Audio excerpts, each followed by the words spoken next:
Hello po Nanjima, magandang hapon. Update dito sa aking pinaglilinisan ng mga damo at mga tuyong dahon. Dulot ng dalawang bagyo. Makapal na mga tuyong na nahuhulog.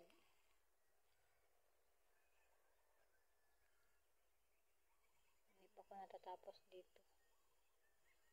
Marami pa akong lilinisan dahil ang mga damo dito ay tumataas na naman.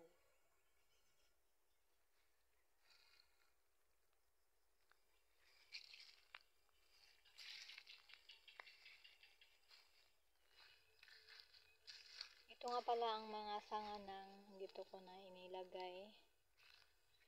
Ang sanga ng bumbil, tsaka meron pa din akong santan dito na nilagay sa mga lalagyan.